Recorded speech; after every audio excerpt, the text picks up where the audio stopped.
Today's discussion is about functional anatomy of the digestive system. So basically, that digestive system or GI tract, which is gastrointestinal tract, basically could be divided into two broad groups. The first one is the primary digestive organs. Second one is the accessory digestive organs. In case of primary digestive organs, there is mouth, pharynx, esophagus, stomach, small intestine, and large intestine. So these parts consist primary digestive organs.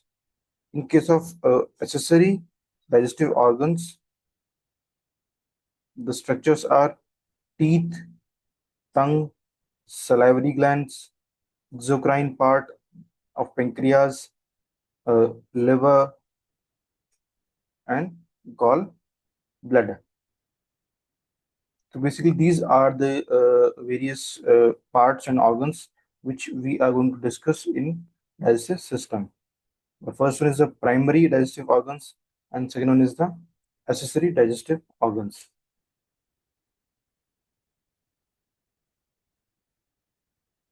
In this, the first and the most important point or topic is about salivary glands. It is very important topic. It is usually asked in various UG exams. So salivary glands could be divided into two broad categories. The first one is the major salivary glands. Second one is the minor salivary glands. In case of major salivary glands, that is parotid gland, submaxillary or submandibular gland. The third one is the sublingual gland. In case of minor salivary glands, lingual mucus glands. Basically, these glands secretes mucus. The second one is the lingual serous glands, which secretes serous, buccal glands, and labial glands. So these are some minor salivary glands.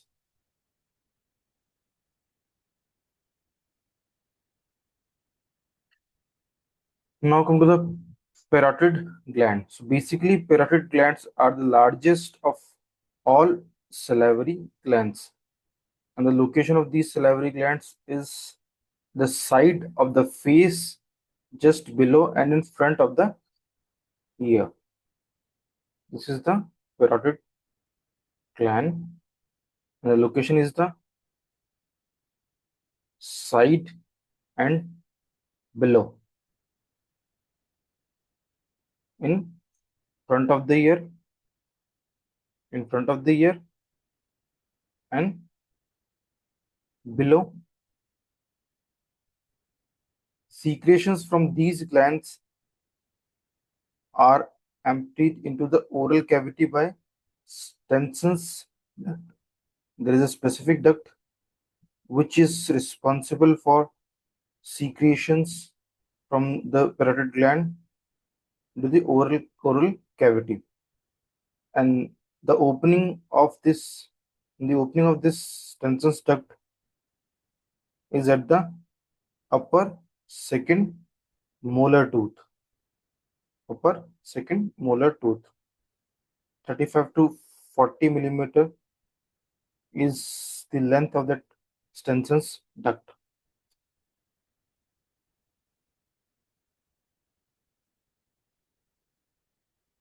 The second one is the submaxillary gland or submandibular gland.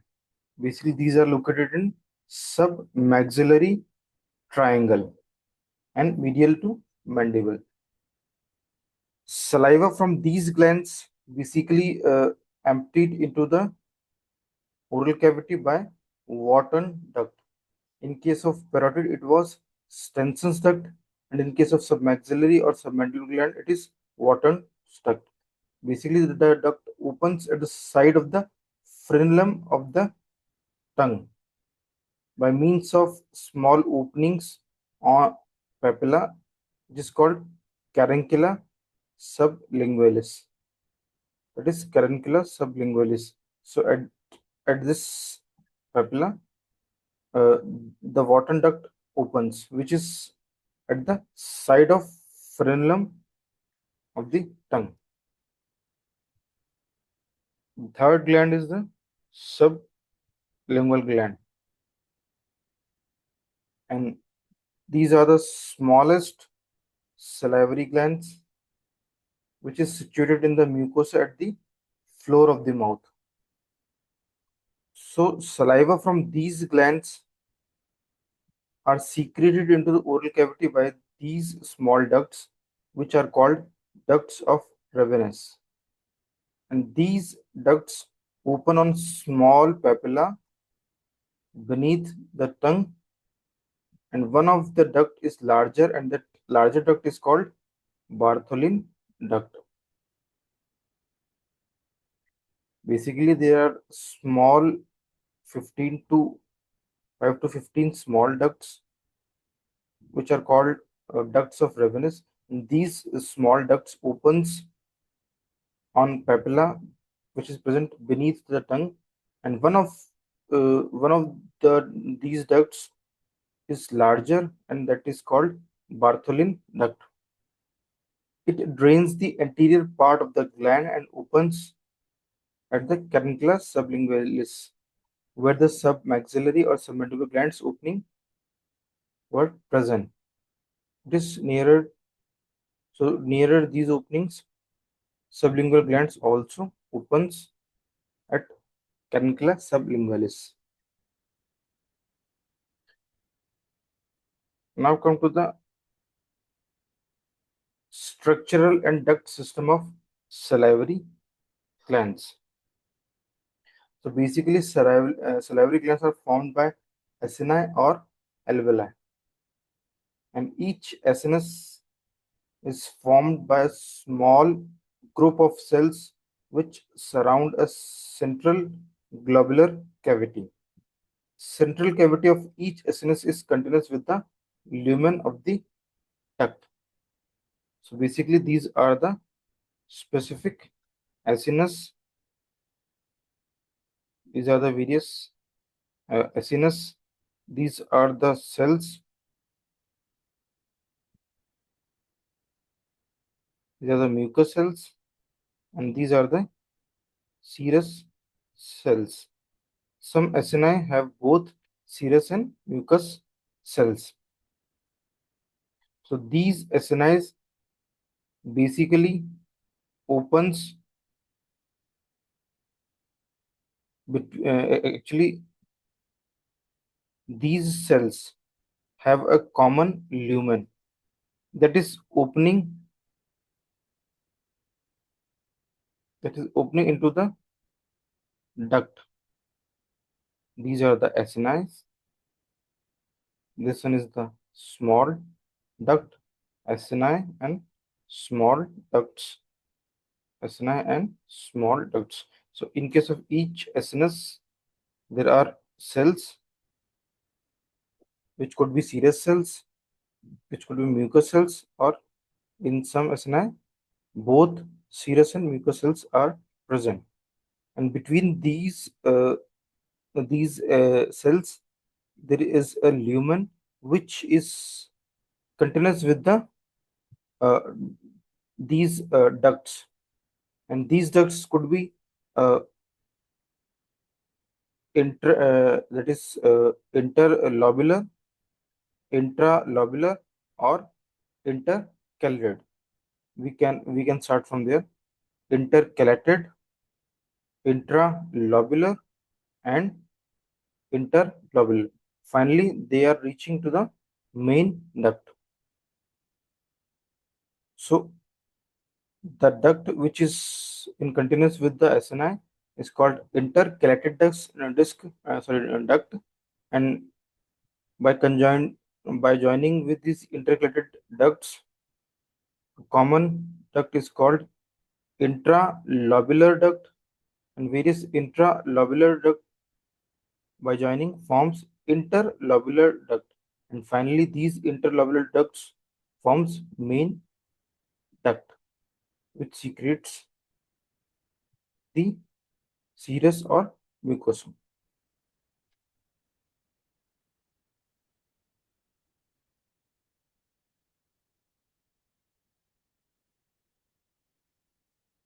So the fine ducts draining each SNS is called intercalated ducts, and many intercalated ducts joins together to form intralobular duct. Few interlobular few intralobular ducts finally forms interlobular ducts, and in the last it forms main duct of the gland. Now come to the composition of saliva. Basically, the main portion of saliva is made up of water, that is around 99.5%, and the remaining solids are around 0.5%.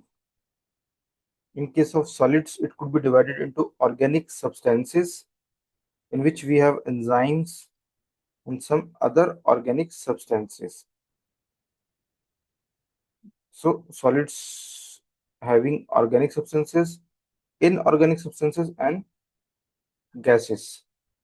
In solids, there is organic substances, inorganic substances, and gases. In case of organic substances, there are enzymes, mainly amylase, maltase, lipase, lysozyme, phosphatase, carbonic anhydrase, calicary. These are the various enzymes which are present in saliva.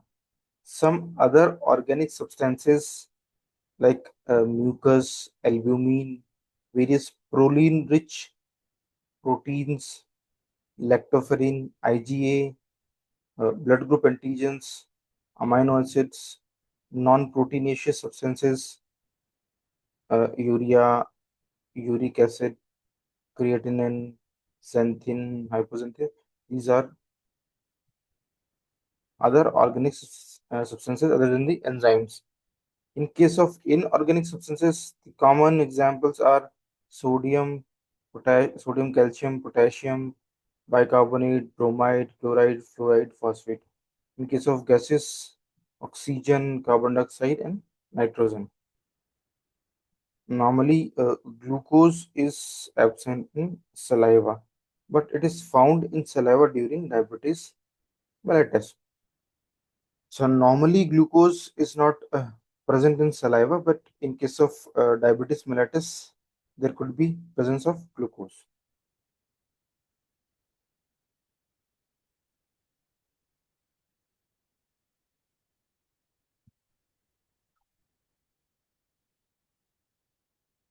Here comes functions of saliva. That could be preparation of food for swallowing, appreciation of taste, digestive functions, cleansing and protective functions, role in speech, excretory functions, regulation of body temperature, regulation of water balance. These are the common examples which could be categorized under functions of saliva. Now, the first function is the preparation of food for swallowing. When food is taken into the mouth, it is moistened, and dissolved by saliva. So basically, saliva moisten this food which we take in our diet. It facilitates chewing.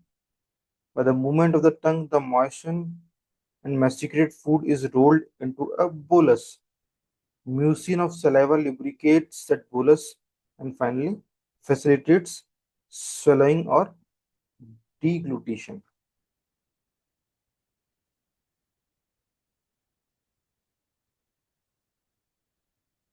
Deglutition. So saliva helps in moistening, dissolving, chewing. By the movement of tongue, this moistened and masticated food rolled into bolus, and mucin of saliva finally lubricates this bolus and facilitates its movement towards pharynx, then in esophagus, and finally into the stomach. And this process is called swallowing. So saliva helps in all these important events. The second is appreciation of taste. Basically, saliva dissolves the solid food substances, so that dissolved substances can easily stimulate the taste buds. That's why saliva helps in appreciation of taste. These stimulated taste buds are responsible for recognition of the taste, whether it could be sweet, sour, salty, bitter. Third function is the digestive function of saliva. Now, for performing digestive functions, various enzymes are required. So, in case of saliva, salivary amylase is present, maltase is present, and lingual lipase is present. The common sources of these secretions are salivary glands. It could be major or minor. In case of maltase, major salivary glands are the main source of secretion. In case of lingual lipase, lingual glands are responsible for that. Acidic medium helps these enzymes for activation, and the actions are basically salivary amylase converts starch into maltose. It also converts maltose into glucose, and finally lingual lipase, it converts triglyceride of milk fat into fatty acids and diacylglycerol. These are the common enzymes which are present in saliva. Salivary amylase, which converts starch into maltose, and the maltase enzyme, which converts maltose into glucose. And in the last, there is lingual lipase, which converts triglycerides into fatty acids and diacylglycerol. The next function is the cleansing and protective function. So, due to constant secretion of saliva, the mouth and teeth are rinsed and kept free of food debris, shed epithelial cells, and foreign particles. So, these are some common things which could be performed uh, under the category of cleansing and protective function by saliva, like removal of food debris, shedding of epithelial cells or foreign particles. Lysozyme enzymes kills bacteria. That is really really important, which is present in saliva. It kills bacteria, specifically Staphylococcus, Streptococcus, Brucella. Some proline rich proteins are also present in saliva, which having antimicrobial property, and it neutralizes the toxic substances. The next one is the lactoferrin, which is present in saliva, and it is similarly, it also has antimicrobial property. Immunoglobulin A, IgA, it has antibacterial or antiviral actions. All these substances are really, really important. Lysozyme, proline-rich proteins, lactoferrins, and immunoglobulins, specifically IgA. So these are responsible for protective functions. In case of cleansing functions, saliva removes food debris, sheds epithelial cells or foreign particles.